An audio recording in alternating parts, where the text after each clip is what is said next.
Cerita menginspirasi kali ini datang dari seorang pengusaha abon ikan di Pautere, Makassar, Sulawesi Selatan. Awalnya ia terjun dalam bisnis abon untuk menghidupi keluarganya. Namun tak hanya untuk memenuhi pundi pribadinya, ia pun merangkul warga untuk lepas dari jeratan kemiskinan dengan membuat abon.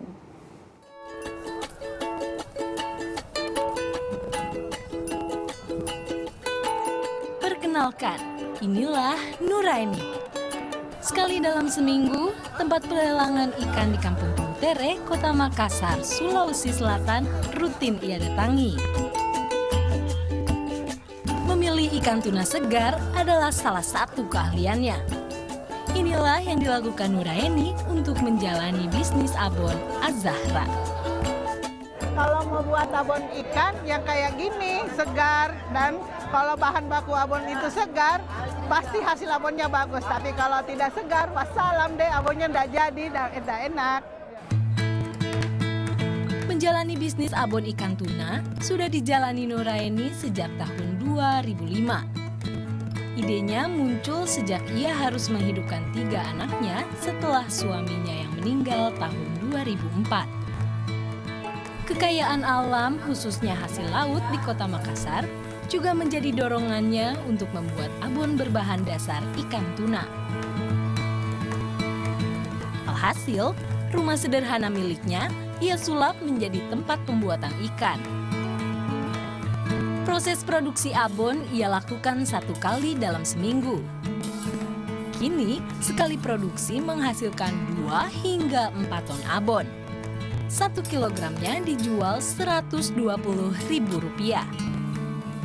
Dalam proses pengolahan ini, Nuraini mengajak para warga di kampung nelayan yang kurang mampu, khususnya para ibu-ibu, untuk membantunya. Inilah niat mulia Nuraini, mengangkat derajat kaum wanita di tanah kelahirannya. Rata-rata, mereka adalah istri nelayan di kampung Pautere. Jadi kondisi masyarakat nelayan itu sangat memprihatinkan karena di saat suami mereka tidak melaut, jelas dapur tidak bisa lagi mengepul. Jadi yang saya coba sentuh adalah istrinya. Kita beri keterampilan, kita perbaiki SDM-nya sehingga hasil tangkapan suaminya menjadi lebih baik lagi. Tak hanya abon, Nuraini juga memproduksi olahan ikan lain seperti otak-otak, nugget, dan bakso. Nuraini adalah warga asli Pautere, Makassar, Sulawesi Selatan. Awalnya, ia belajar mengolah hasil laut dari pelatihan Dinas Kelautan Sulawesi Selatan tahun 2005. Di kampungnya, Nuraini satu-satunya warga yang memiliki titel sarjana. Kondisi kemiskinan yang ia rasakan di lingkungannya menjadi dorongannya untuk berusaha mengangkat kondisi ekonomi warga sekitar. Salah satunya membangun Koperasi Fatimah Az-Zahra sejak 2007.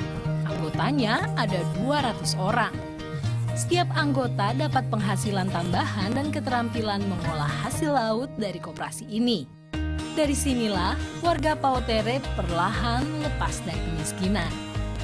Bisa meningkatkan kapasitas, kualitas, dan pengetahuan ibu-ibu tentang mengelola ikan, bukan hanya ikan basah kan, untuk bisa menghasilkan sebuah produk yang bernilai ekonomi tinggi, membantu kehidupan rumah tangga juga, sembari membantu suami ya. Namun perjuangannya bukan tanpa hambatan. Setelah warga kampungnya mulai terlepas dari jerat hutang, Nuraini menjadi musuh bagi para tengkulak yang biasa memberi pinjaman kepada para keluarga di Pautere. Buat saya tidak pernah takut dengan ancaman, dengan kritikan-kritikan, karena itu adalah merupakan evaluasi dan tantangan bagi kita untuk menjadi lebih baik. Kalau kita selalu hidup dalam ketakutan, kapan akan kita melakukan perubahan? Kenapa mesti takut? Selama kita yakin bahwa yang kita lakukan itu adalah sesuatu yang baik, Tuhan pasti bersama kita. Dari hasil kerja kerasnya, dalam 5 tahun terakhir, hampir 1.000 anak di kampung Pautere kini bisa bersekolah. Para orang tua bisa memanfaatkan penghasilannya dari pekerjaan membuat abon untuk membiayai sekolah. Bahkan dari koperasinya, setiap tanggal 10 setiap bulan, ia membagikan hasil keuntungannya pada warga lanjut usia di Kampung Pautere. Biasanya, ia membagikan kebutuhan pokok atau pakaian. Bagus sekali. Iya. Penolong, terus ya banyak kasihan sama kita semua. Iya. Seperti kita ini janda-janda kasihan toh. Iya. Suka kasihan sama kita. Perjuangannya untuk mengangkat derajat kaum hawa di kampungnya tidak berhenti sampai di situ. Di waktu luangnya, ia juga menyempatkan berbagi ilmu kepada para wanita di Kampung Pautere untuk belajar membaca dan menulis. Tetapi kita memberi penilaian selama 4 hari berlangsungnya pelatihan ini. Setiap 1 minggu sekali, ia mengumpulkan 40 istri nelayan untuk belajar.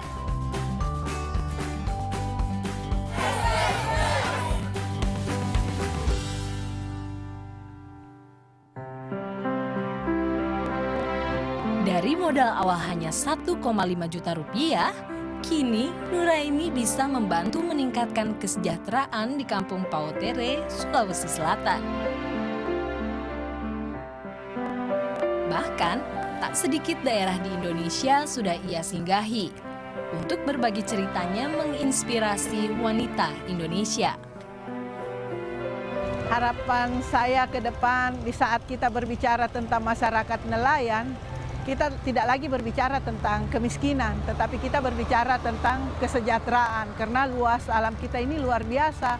Selama kita bisa memperlakukan dengan baik sumber daya alam yang ada, insyaallah pasti tingkat kesejahteraan yang lebih baik.